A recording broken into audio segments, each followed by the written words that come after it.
আমার কোনো পছন্দ নেই, যে আমারে ভালোবাসে, যে আমারে একটা ভাঙা ঘরে রাখলেও আমি তাতে শুকর আলহামদুলিল্লাহ। আমার ঘরে এসি লাগবো না, আমি তাল পাখার বাতাস পাইলেই আমি ভাঙা। আমার ঘরে এসি লাগবো না, আমার তাল পাখার বাতাস হলে স্বামীর আদর ভালো। আসসালামাইকুম দর্শক, আপনাদের প্রীতি ও শুভেচ্ছা জানিয়ে শুরু করছি আমাদের আজকের প্রতিবেদন। তো দর্শক, দেখতে পাচ্ছেন আমাদের সামনে এক আপু দাঁড়িয়ে আছে। আমরা তার গল্পটা শুনবো, জানবো আপু কেন আমাদের ইউটিউবের মাঝে আসলেন, তিনি কি বলতে চান। আপু আসসালামু আলাইকুম, ওয়ালাইকুম সালাম। কেমন আছেন? আচ্ছা, আলহামদুলিল্লাহ। আপুর নাম কি আপনার? শ্রাবণ। শ্রাবন্তী, খুব সুন্দর নাম। শ্রাবন্তী আপা, ইউটিউবে কেন আসলেন?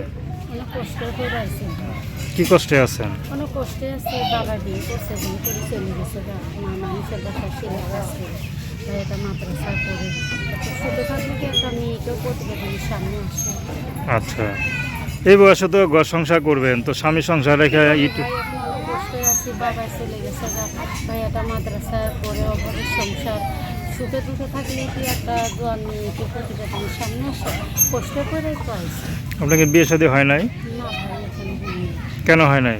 হয় না, মনে করে যে বাবাই গেছে টাকা পয়সা দরকার, ভাইয়ারও মাদ্রাসা করে অভাবের সংসার, এখন একলা আমি কেমনে চলতে পারে, এই জন্য নিজে কামাই করে সেল দিয়ে সাজিয়ে দেবে। আচ্ছা, তো আপনি কি করেন? আমি সেলাই কাজ করতাম, আমার মেশিনটা নষ্ট হয়ে গেছে, এখন কিছু করেন না?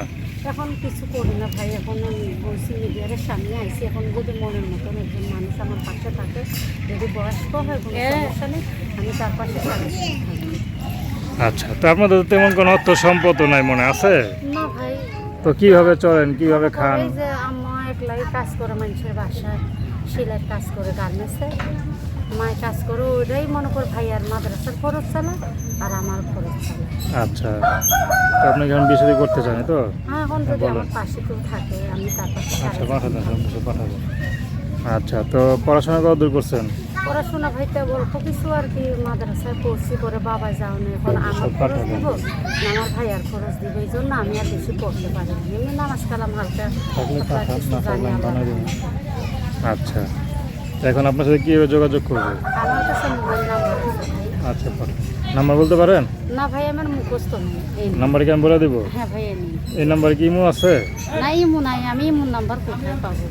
কেন, এত সুন্দর একটা চেহারা, কেউ কখনো প্রেম ভালোবাসা অফার করে নাই?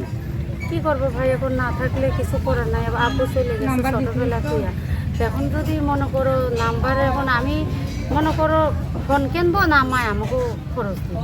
আচ্ছা, তো কখনো মন চায় না যে একটা ক্যামেরা ফোন চালাই, মানুষ এটা দেখা মানে শখ জাগে না? শখ তো জাগে, এখন কি করবো, শখ জাগলে তো না, যদি মনের মতো জামাই হয়, সত্যি সত্যি আমার বিয়ে বসে আমার বাসা থাকে, সে আমার একটা কিনা দিব, আল্লাহ ছিলে না ঝুলা পান। আচ্ছা, তো দর্শক, আপনারা আপুটির কথা শুনলেন। তার নাম্বারটা হচ্ছে 01775299543। আমি নাম্বারটা আবার বলছি। তো দর্শক, আমি নাম্বারটা আবার বলছি, 01727809968, 01727809968। তো দর্শক, এই নাম্বারে ফোন দিলে আপুটির সাথে যোগাযোগ করতে পারবেন। তো প্রেম ভালোবাসা বিয়ে শাদী করা একান্ত আপনাদের ব্যক্তিগত ব্যাপার।